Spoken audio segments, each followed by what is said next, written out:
মানুষগুলো চতুর্দিক দিয়া কালো একটা ঘর, এই ঘরটার জন্য মানুষ এত পাগল, শুধু তাওয়াফ করে তাওয়াফ কইরা চক্কর দিয়া যখন হাজরা আসর পাথরটা বরাবর আসে, বিসমিল্লাহি আল্লাহু আকবার বলে চুম্বু খায়া আবার দ্বিতীয় তাওয়াফ শুরু করে দেন। দ্বিতীয় তাওয়াফ যখন শেষ হয়ে যায় তৃতীয় তাওয়াফ শুরু করে দেয়। তৃতীয় তাওয়াফ যখন শুরু হয়ে যায় শেষ হয়ে যায়, চতুর্থ তাওয়াফ শুরু হয়ে যায়। দোয়া আর দোয়া, কান্না আর কান্না, কথা বলেন ঠিক না বিঠি? ওই আমার দেশের তুকবাবার সাম দূর থেকে দৃশ্যটা দেখা তিনি বলতেছেন দীক্ষার নিয়তে মানুষ কি পাগল হয়ে গেছে নাকি? একটা কালো ঘরের জন্য মানুষের তো বড় পাগল, মানুষ চতুর্দিক দিয়ে তাওয়াফ করতেছি, এই ঘরটার জন্য পাগল হয়ে গেছি।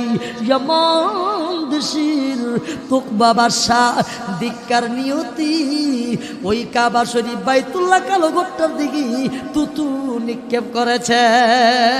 নাউজুবিল্লাহ বলেন না, আরো জোরে বলেন না নাউজুবিল্লাহ।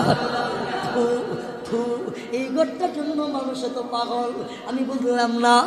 আমার দেশের তুকবাবার সাজে বাইতুল্লাহ দিকে তুতু দিয়েছি, বাইতুল্লাহর মালিক ঘুমাই রয়েছে।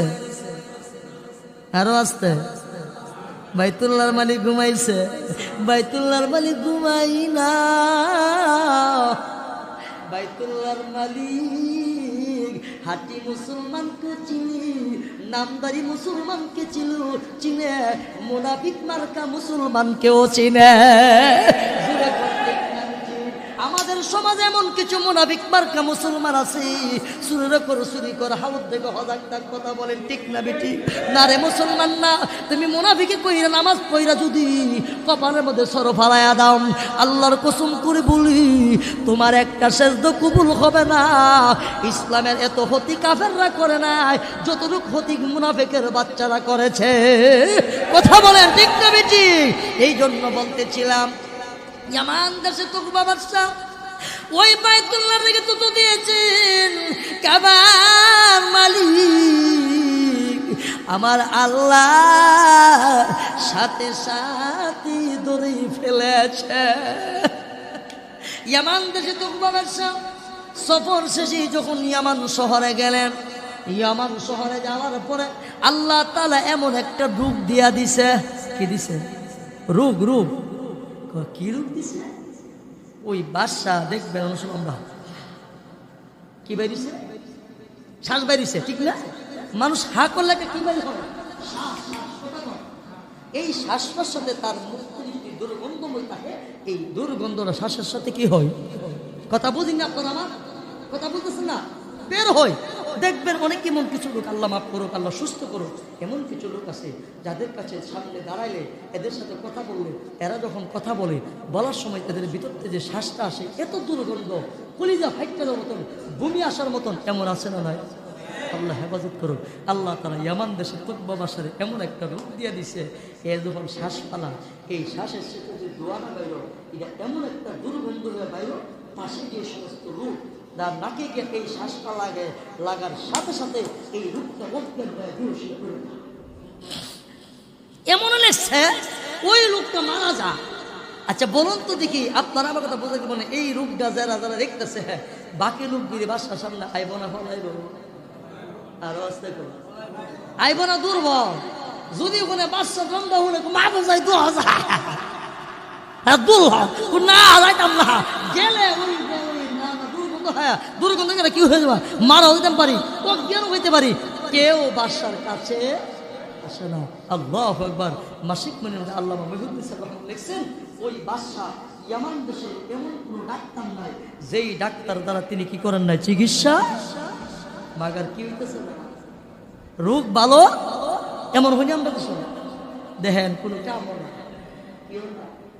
কামনা ডাকা নিছে, কামনা কাম হইতো না রে, কাম হইতো না। ডাক্তার কাছে আমাদের পক্ষে সম্ভব না, যা হাওয়াইবার হায়া দৌ।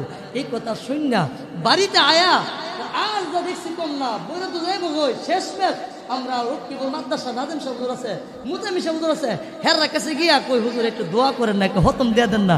নাজিম সাহেব হুজুর আমরা দেখছি পরীক্ষিত একটা ফল খতনে খাজা গান হইতে পারে, আল্লাহ একটা ফুল করবো বলে বালা করবো। এখন লক্ষ্মীপুর মাদ্রাসা নাজিম সাহেব হুজুর, মুতামি সাহেব হুজুর, হুজুররা বৈশা ছাত্র নিয়া হুজুররা একটা হতম কইরা হতনে খাজা গান কইরা পানি পরা দিয়ে দিছে। আল্লাহর কি দয়া, বিশ্বাস করে না খাওয়াইছে, খাওয়ানোর পরে রুগী পরিপূর্ণ ভালো হয়ে গেছে। এমন আছে না নাই? কথা কই না, আছে না নাই? এটাই মুমিনের বিশ্বাস, এটাই ঈমানওয়ালা বিশ্বাস। কথা বলেন ঠিক না ঠিক? কিন্তু মুনাফিকটা বিশ্বাস করতে পারে না।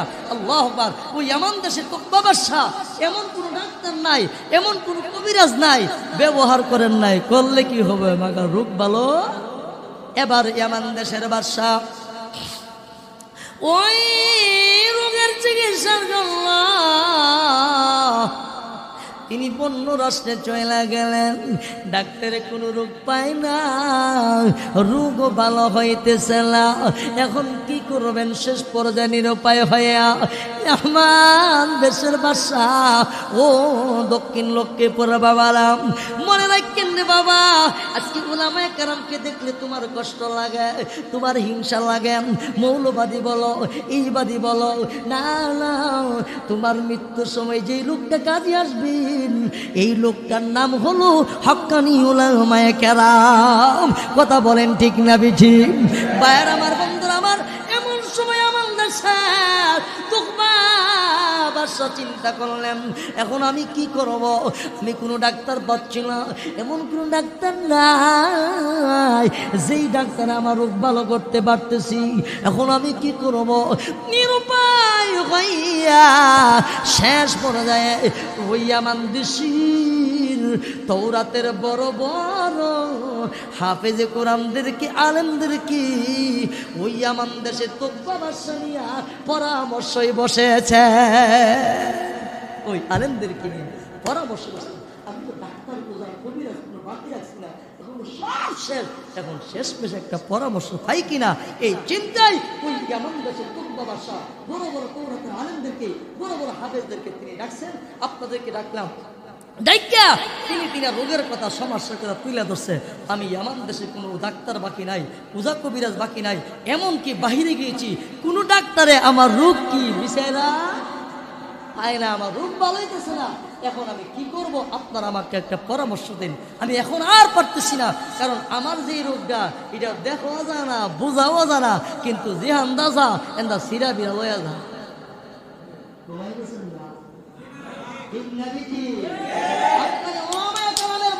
যখন লাগা যাবে তোমার সব কিছু ধূলিসাৎ হয়ে যাবে। কথা বলেন ঠিক না ঠিক? মুহতারাম হাজিরিন, ওই এমন দেশের তোব্বা বাদশা উলামায়ে কেরামকে যখন ডাকতে নিয়ে আসছেন, তারা বললেন, চিন্তা করলেন, কিরি ডাক্তার কবিরাজ তুই কমার কথা, রোগ আরো বাড়তেছে।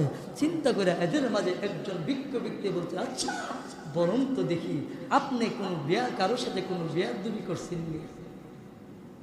কি করছেন নি? কি করছেন নি? হ্যাঁ হ্যাঁ, কি করেছি আমার মনে আইতেছে।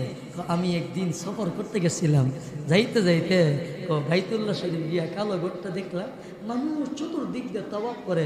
এই ঘরটার লাগে পাগল মানুষ, এত পাগল পারা বলার বাহিরে।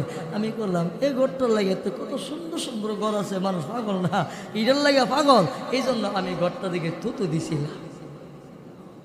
আরো আসতে কি দিছিলাম? থুতু দিছিলাম।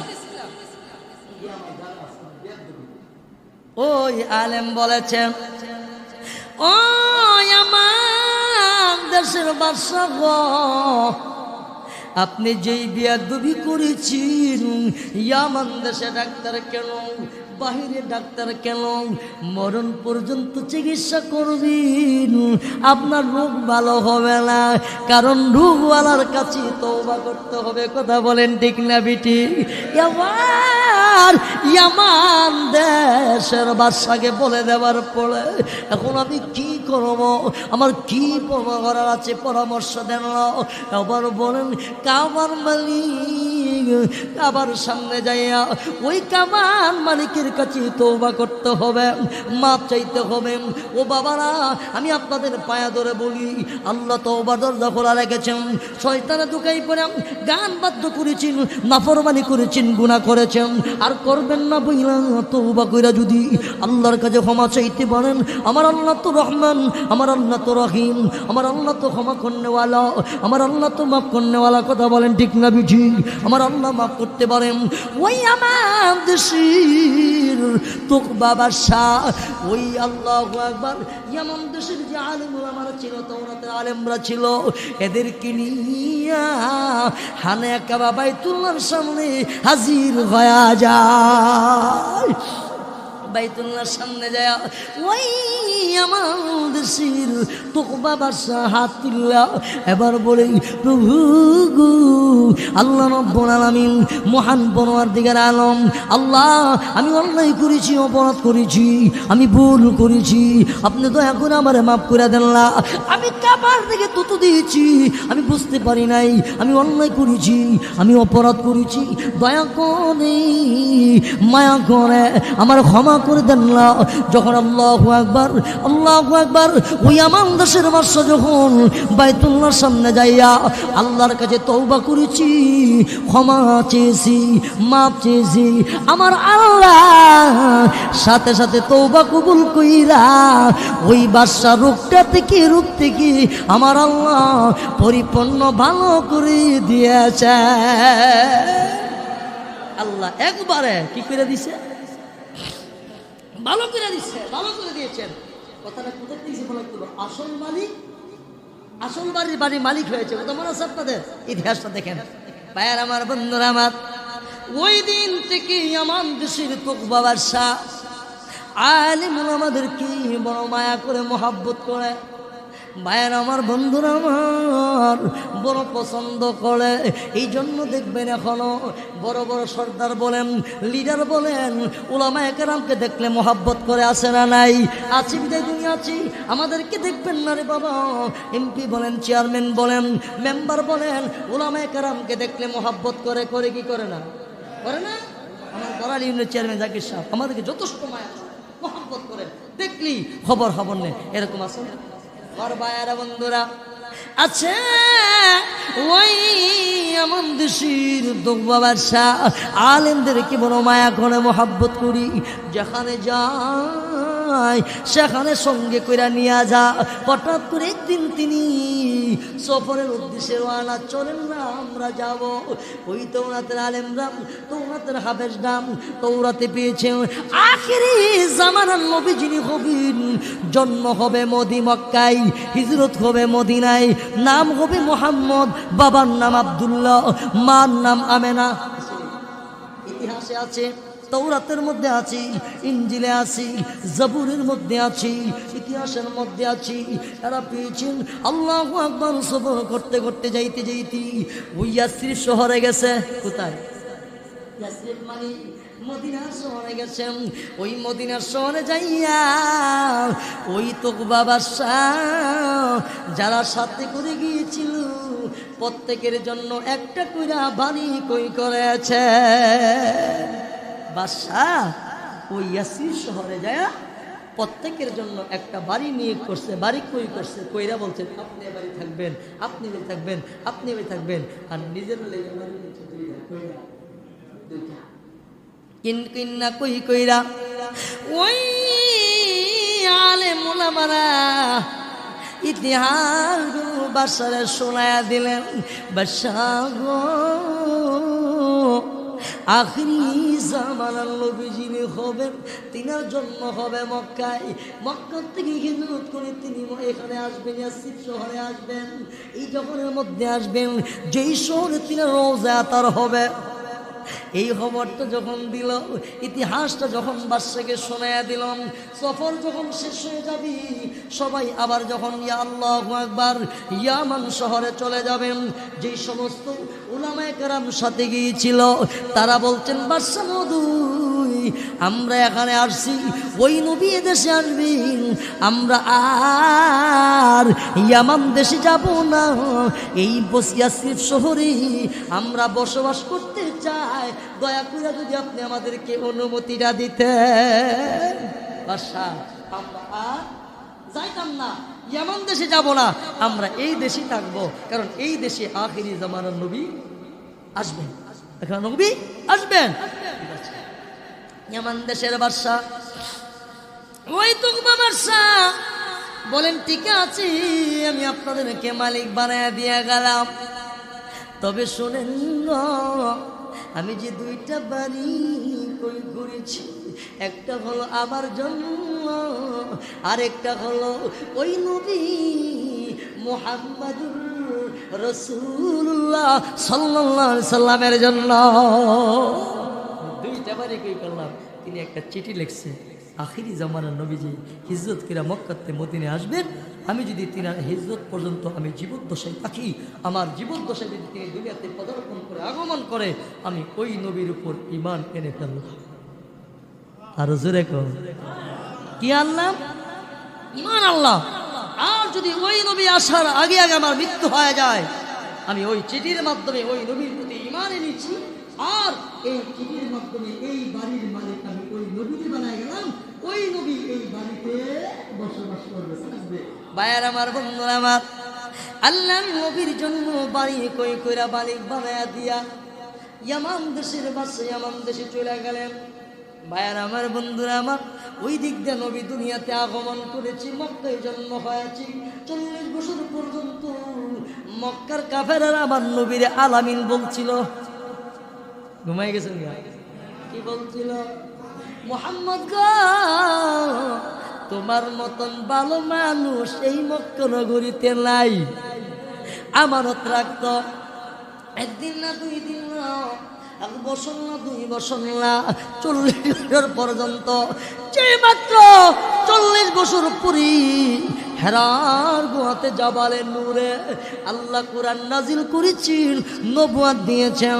নবী নবুয়াত প্রাপ্ত হইয়া যখন মক্কার ঘরে ঘরে কালিমার দাওয়াত দিতে শুরু করে দিয়েছি, একত্ববাদের দাওয়াত দিতে শুরু করে দিয়েছি, নবী বলেন, তোমরা মূর্তির পূজা ছেড়ে দাও, আগুনের পূজা ছেড়ে দাও, তোমরা গায়রুল্লাহর পূজা ছেড়ে দাও, আমার প্রতি ঈমান আনো। নবী এই কথা বলার পরে যারা নবীকে আলামিন বলছিল, এরা নবীকে পাগল বলতে শুরু করে দিয়েছে। ঠিক না? আমরা দেশে দেখবেন, যখন আমরা সত্য কথা, কোরআনের কথা, হক কথা কইতেন না, হোক বালা, যেই মাত্র হক কথা কষবেন, ও হুজুরটা হারা হয়ে গেছে ঘরে। কথা কোন ঠিক না? ঠিক। ভাইয়ার আমার, বন্ধুরা আমার, ওই মক্কার জমিন কালিমা দাওয়াত দিতে শুরু করে দিয়েছে, একত্ববাদের দাওয়াত দিতে শুরু করে দিয়েছে। এমন সময় বেঈমান কাফেরের বাচ্চারা আমার নবীকে পৃথিবীর থেকে বিদায় করে দেওয়ার ষড়যন্ত্র শুরু করে দিয়েছেন। কথা বলেন ঠিক না ঠিক?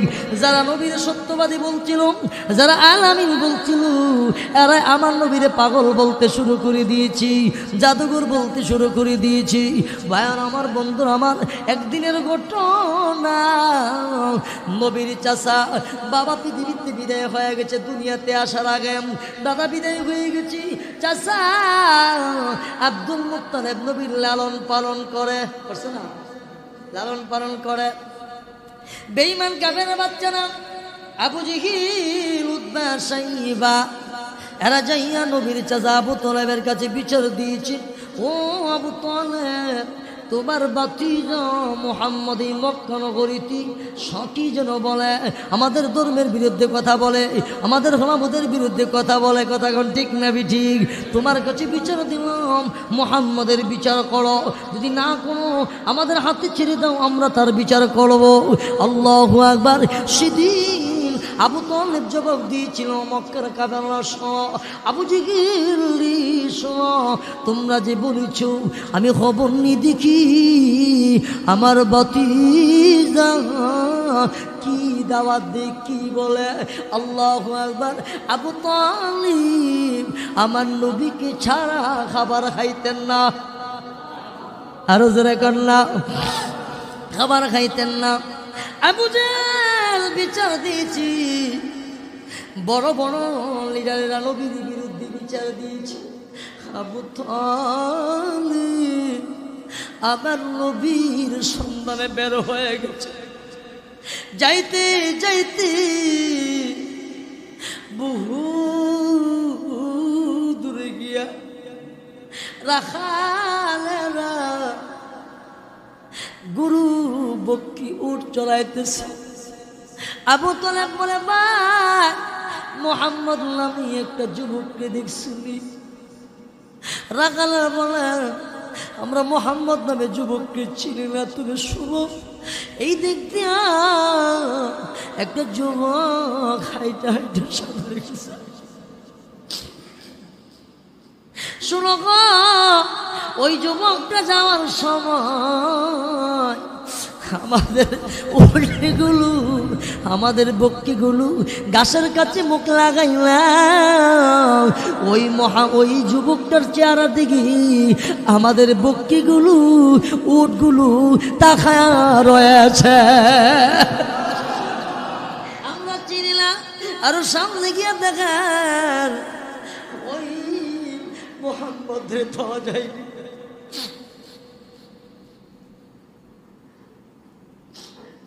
আমার বায়না আল্লাহর নবীর সন্ধানে বের হয়ে গেছেন, যাইতেছেন। আরো দূরে গিয়ে দেখেন আবার রাখালেরা তাদের বক্কিগুলোর এই ওট্টিগুলোকে গা সাওয়াচ্ছেন। বলে, ও ভাই মোহাম্মদ নামে একটা যুবককে দেখছিনি? কোনলা, আমরা মোহাম্মদ নামে যুবকটারে চিনলা, তবে শোনেন গো, ওই দিক দিয়া একটা যুবক গেছে, আমরা বুঝতে পেরেছি এই যুবকটা কি যেন হারায় ফেলছি, চিন্তিত অবস্থায় প্যারাসানি অবস্থায় আছি, একটু সামনে যাবেন। এবার নবীর দাঁত আসা আবু তালেব যখন আর একটু সামনে গেলেন, যায়া দেখেন আমার নবী কালিমার দাওয়াত দিয়া, একত্ববাদের দাওয়াত দিয়া নবীজি বাড়ির দিকে রওনা দিয়েছে। চাষা দেখতেছি নারী মাথাটা আসতেছে যে মনে রাস্তার মধ্যে কিছু হারাইছে, একটা প্যারাসানি বাব আসতেছেন। সামনে আসলাম, বাতিজা কই গিয়েছি? আমি তোমার সন্ধানে বের হয়েছি বাতিজা রে, আমি তোমারে পালায়া খাই নাই, আমি তোমার জন্য অপেক্ষা করতেছিলাম, কোথায় গিয়েছিলে? আবার কান্দার বলেন, চাচা গো আমি রাস্তায় রাস্তায় গইরা পথহারা মানুষদেরকে আমি পথের সন্ধান দেওয়ার জন্য গিয়েছিলাম। এবার নবীজির চাচা আবু তালেব নবীজিকে বাড়িতে নিয়ে খাবার খাওয়াইয়া, এবার নবীর চাচা আবু তালেব যে প্রশ্নগুলো করেছিল নবীর কোন নির্দেশ শোনেন। বাতিজা, তুমি যেই পাগলামি করতেছ, যেই জন্য তুমি জায়গায় জায়গায় মানুষের কাছে যায় দাওয়াত দিচ্ছ, আমাদের ধর্মের মধ্যে চুলকানি মারছ, বাতিজা শোনো, তোমার কি সরদারি কোনো নিহতা চিনি বলো না? যদি তাকে ক্ষমতার লোক থাকে এই মক্কার সবচেয়ে বড় সর্দার বানায় দাও কবি, তথাপি তুমি দিনের দাওয়াত ছাইরা দাও। 2 নম্বরে প্রশ্ন করেছেন, তুমি কি কোনো সুন্দরী নারীর লোভে পৈরাগুলো করতেছে কিনা, লাভ নারীর জন্য পাগল কিনা? যদি নারীর লোভী হয়ে এরকম করে থাকো, মক্কার সবচেয়ে সুন্দরী নারীরা, সবচেয়ে সুন্দরী তোমার কাছে বিবাহ দিয়ে দিব, তথাপি তুমি এগুলো ছায়া দাও। নতুবা তুমি কোনো আল্লাহু আকবার টাকার লোভী হয়, আল্লাহু আকবার সম্পদের লোভে করতেছে কিনা? যদি করে থাকো এই উহুদ পার পরিমাণ সৈন্যরূপা তোমারে মালিক বানায় দেওয়া হবে। এই কথা বলার পরে আমার নবীজি জবাবটা দিয়েছিলেন, আমার নবী 3 নবী, বাবা নাই মা নাই, এই 3 বিবি কেন্দা কেন্দা চোখের পানি সেইরা বলছিল চাচা গো শোনেন, আপনি আমাকে ক্ষমতার লোভ দেখাইলেন, অর্থের লোভ দেখাইলেন, আল্লাহু আকবার, নারীর লোভ দেখাইলেন। চাচা শোনেন, আল্লাহর কসম করে বলি, আমার ডান হাতে যদি চন্দ্র না দেন আর বাম হাতে যদি সূর্য না দেন, খোদার কসম করে বলি, আমি যেই ধর্মের দাওয়াত দিতেছি, আমার দিলের ব্যথা যদি আপনি বুঝতেন তাহলে আমার এরকম বলতেন না।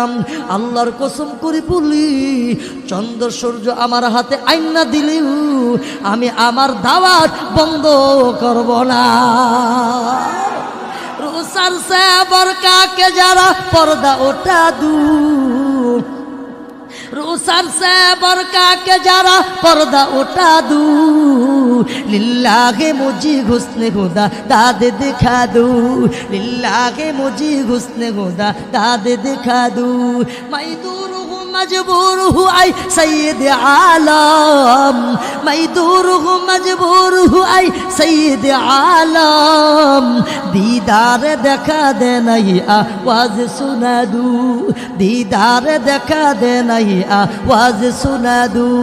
उल्फत में बराबर के वफा हो के जफा हूँ, उल्फत में बराबर के वफा हो के जफा हूँ, हर चीज में लज़्ज़ते अगर दिल में मजा हूँ। अल्लाह रब्बुल आलमीन बोले, वमा अरसलनाका इल्ला रहमतल लिल आलमीन।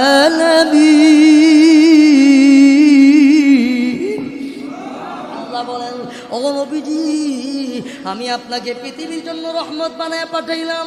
ও লক্ষ্মীপুর কৃষ্ণনগর শীতাস্তপুর বাবারা, ও যুবক ভাইয়েরা, ও নবীর প্রেমিকেরা শোনেন রে বাবা, আমার নবী বলার পরে আবু তলেবের পূজার বাকি নাই। এবার আবু তলেব বলে, বাতিজা, তুমি যেই ধর্মের দাওয়াত দিতেছো, তুমি সেই ধর্মের দাওয়াত দাও, আমি চাচা তোমার পিছনে আছি। এই কথা বলে দিছেন। নবীরে মোহাব্বত করছেন কি করছেন না? নবীরে ভালোবাসছেন কি বাসছেন না? আমার ভাইয়ারা, নবীজি কি মোহাব্বত কইরা ভালোবাসা, কিন্তু জান্নাতি না জাহান্নামী। কথা কই না কেন? জাহান্নামী ইতিহাস তো বুঝতে হবে। নবীর চাচা আবু তলেব যেদিন পৃথিবীতে বিদায় হয়ে যাবে, ওই দিন নিজের লক্ষ্যের ভাতিজা, ও ভাই, নিজের আপন কোনোদিন পর হয় না। কথা বলেন ঠিক না ঠিক?